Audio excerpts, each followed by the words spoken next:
आजकल के बच्चे ज़्यादा सेंसिटिव हो गए हैं। पहले कोई पूछता नहीं था कि बच्चों की नजर में माँ की कीमत कम हो जाएगी। एक पेशेंट मेरे को आया और मुझे बोला कि भाई मेरा इधर कुछ हो रहा है। बेसिकली जो पूरी फैमिली का जो इंटरेक्शन है उसका इम्पैक्ट बच्चे पे पड़ता है।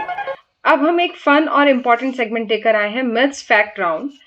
हम अक्सर कुछ बातें सुनते हैं और बिलीव कर लेते हैं जो एक्चुअल में सच नहीं होती हैं। ये मिथ्स बच्चों के बिहेवियर, न्यूरोडाइवर्सिटी और पेरेंटिंग के अराउंड होते हैं। तो चलिए एक एक करके मिथ्स को समझते हैं और सच्चाई को भी जानते हैं। आजकल के बच्चे ज़्यादा सेंसिटिव हो गए हैं। ये हमारी this is not the case. पहले कोई पूछता नहीं था कि आप सेंसिटिव हो कि नहीं। अभी पूछना शुरू किया है बच्चे, माँ बापों ने, पेरेंट्स ने, कि भाई आपको प्रॉब्लम है कि नहीं। पहले कोई पूछता नहीं था, मार के सुला देता था। तो पूछना वॉज नॉट अ क्वेश्चन। बच्चों के साथ बात नहीं की जाती थी। अभी we are more talking more with the children. तो वो सेंसिटिव हुए हैं ऐसा नहीं है, लेकिन इन द वे कि पहले वो बोलते ही नहीं थे। एक्चुअली इन द पास्ट मार के और तरीकों से उनको चुप कराया जाता था। तो अभी क्या है कि they are putting their words out. तो हमको लगता है कि दे आर मोर एक्सप्रेसिव। एक पेशेंट मेरे को आया और मुझे बोला कि भाई मेरा इधर कुछ हो रहा है, I don't know what it is happening. तो मैंने बोला कि तुझे ऐसा लग रहा है कि यू आर पैनिकिंग। तो वो उसके उसके पास शब्द नहीं थे कि भाई पैनिक कैसे बताऊं, मुझे कुछ हो रहा है इधर। तो पीपल बोलते हैं कि उसका कोई हार्ट का प्रॉब्लम तो नहीं है।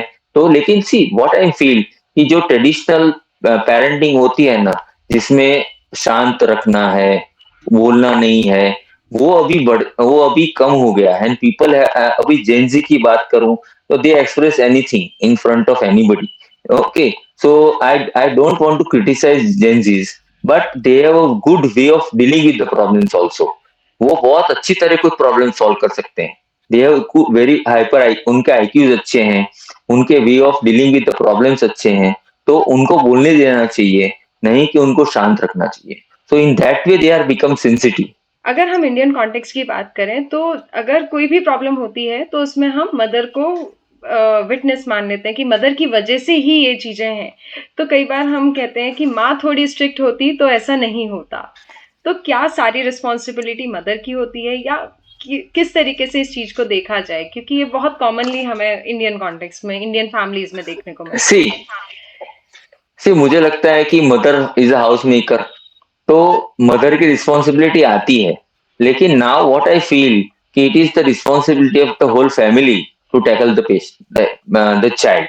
बट व्हाट हैपन्स, मैंने जैसे बोला ना पास में पहले, कि अगर हम बच्चों को टैकल करना चाहते हैं तो हमको सेम मैसेज घर में देना है। तो अगर समझो कि मदर बोल रही है कि भाई आपको ये चॉकलेट नहीं मिलेगी, तो ग्रैंडफादर नहीं नहीं उसको चॉकलेट दे दो। तो क्या होगा कि बच्चों की नजर में माँ की कीमत कम हो जाएगी। तो mother's value in the eyes of the children will reduce. अगर पेरेंट्स दोनों माँ बाप ना बोलते हैं और ग्रैंड पेरेंट्स बोल दें, तो हमको यही देखना है कि अगर हम उसको कुछ देना चाहते हैं तो मदर को सेंटर ऑफ अट्रैक्शन देना ही पड़ेगा, क्योंकि mother is the main care taker. तो उनका उनको बोलना ही पड़ेगा। अगर उनको वो बोलेंगी नहीं तो they are care takers basically. तो वो ध्यान नहीं देंगे तो कौन देगा। लेकिन कई बार क्या होता है कि मदर स्ट्रिक्ट नहीं हुई तो बच्चे कई बार प्रॉब्लम में आ सकते हैं। लेकिन स्ट्रिक्टनेस कैसी होनी चाहिए वो भी हमको मदर को सिखानी चाहिए, कि अगर आपको स्ट्रिक्ट होना मतलब मारना जुड़ना नहीं है, लेकिन एटलीस्ट हमको आंख तो बड़ी करनी ही पड़ेगी ताकि वो धमाल नहीं करे। तो that should be the way of dealing with the. नहीं तो क्या होगा कि मदर को हम अगर स्ट्रिक्ट बोल देंगे कि उनको ही ओनर्स देंगे ना, तो वो कभी करेंगी ही नहीं, वो छोड़ देंगी। बिकॉज दे नो दैट मेरे हाथ में कुछ है नहीं, बेटर लीव द चाइल्ड। वो जैसे ही डेवलप होता है तो होने दो। तो then it will be a physical presence only. Basically जो पूरी फैमिली का जो इंटरेक्शन है उसका इम्पैक्ट बच्चे पे पड़ता है। और इसमें अगर हम रोल्स की बात करें तो कई बार पेरेंट्स क्या करते हैं, अपने अपने रोल बना लेते हैं कि जैसे फादर क्या करेंगे कि मेरा रोल तो डांटने का है, आप एज अ मदर आप यस। ध्यान रखोगे।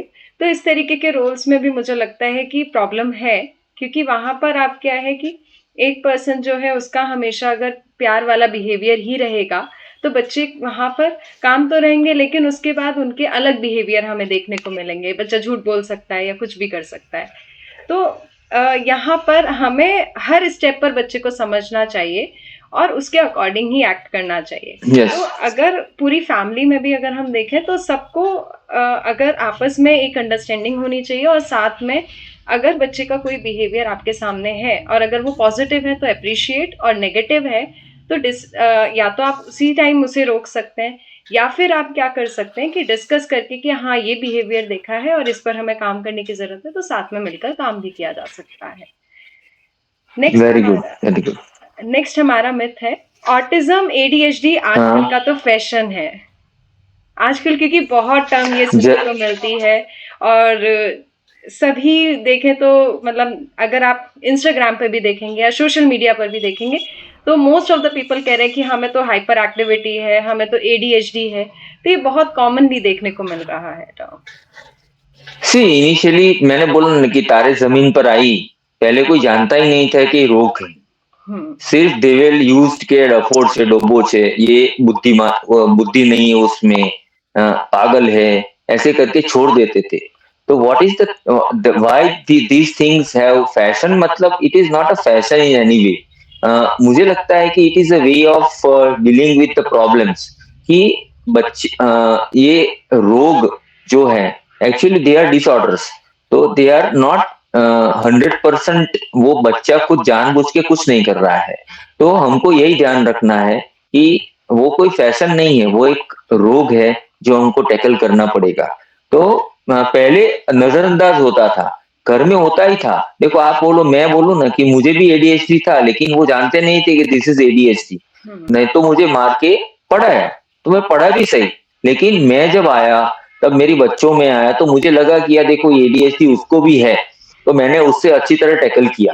तो ऐसे अभी क्या हो रहा है कि अवेयरनेस बढ़ रही है, तो लोग ज्यादा सामने आके बात कर रहे हैं। तो actually this is not the उनको कोई फैशन मजा उसको मजा this is not the way कि वो ज्यादा फैशन करके बता रहे हैं कि भाई मुझे ये हुआ है वो हुआ है। They are not gaining the pretext. उनको कोई बहाना नहीं चाहिए अपने आप को अच्छा बनाने के लिए। न्यूरो डाइवर्सिटी की अगर हम बात करें तो आजकल ये भी बोला जाता है कि बड़ा हो जाएगा बच्चा तो वो ठीक हो जाएगी प्रॉब्लम, और अगर बच्चा अभी बोल भी नहीं रहा है तो कोई प्रॉब्लम नहीं है, कुछ टाइम बाद वो सीख जाएगा बोलना, बात कर लेगा। तो इस वजह से कई बार डेवलपमेंटल स्टेजेस भी निकल जाती हैं बच्चों की, जहाँ पर वो डेवलपमेंट हो जाना चाहिए था। तो आपका इस पे क्या विचार है? देखो अभी मैं एक पहले बोलने की बात करूंगा। तो कई बार बच्चे हैं ना बोलते ही नहीं है, वो इशारों से बताते हैं। जैसे कुछ चाहिए तो उंगली करके बताएं कि ये चाहिए। तो आप वो मत दो उसको। एक्चुअली एक्चुअली अगर उसको कुछ चाहिए तो उसको बोलना पड़ेगा। तो they have to speak rather than showing fingers towards the things. तो न्यूरो डेवलपमेंट के लिए उनको उनको बोलना सीखना है। तो उनको इशारे से नहीं बोलना है, उनको वर्ड्स में बोलना है। तो वो सीखेंगे कि मुझे अपने कुछ चाहिए तो बोल के मांगना पड़ेगा। And that is the only way we can deal with them. और दूसरा है कि जैसे हम बोले कि न्यूरो डाइवर्सिटी में बोले कि जैसे जैसे हम सीखेंगे वैसे वैसे ही हम उसको प्रॉब्लम सॉल्व कर पाएंगे। तो hope this you got the answer. मतलब अगर हम बच्चे की प्रॉब्लम को जितना जल्दी समझेंगे, जितना जल्दी उस पर काम करना शुरू करेंगे, तो उतना ही इफेक्टिव वो लॉन्ग टर्म में रहेगा।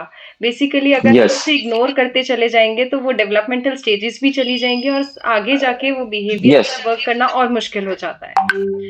नेक्स्ट हमारा है काउंसलिंग सिर्फ वीक लोगों के लिए होती है।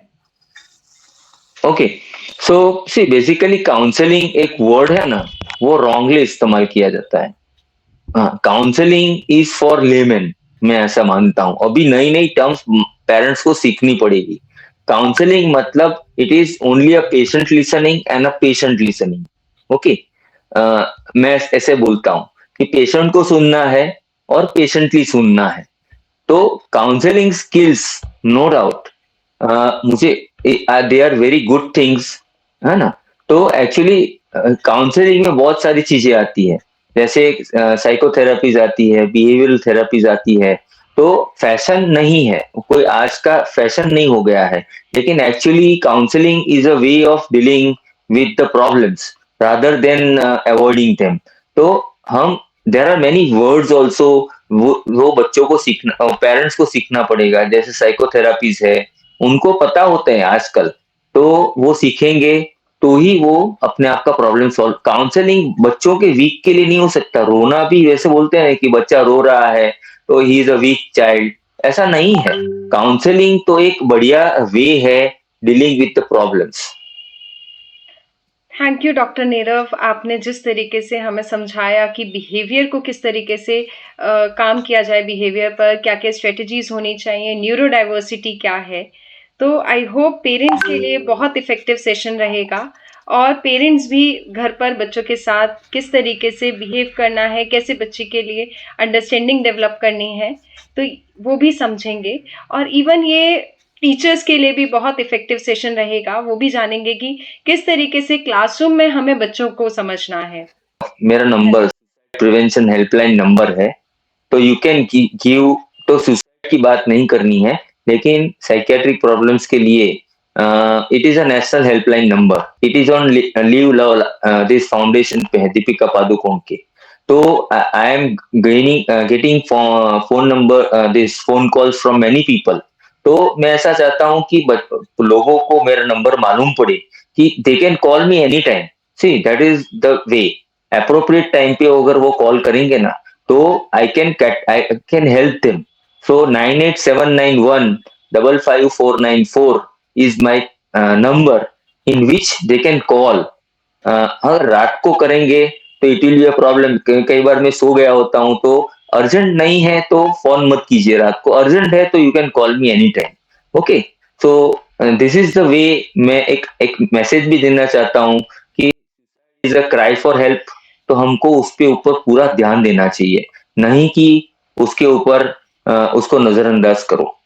Thank you Lavanya. Thank you so much doctor Nirav for this session.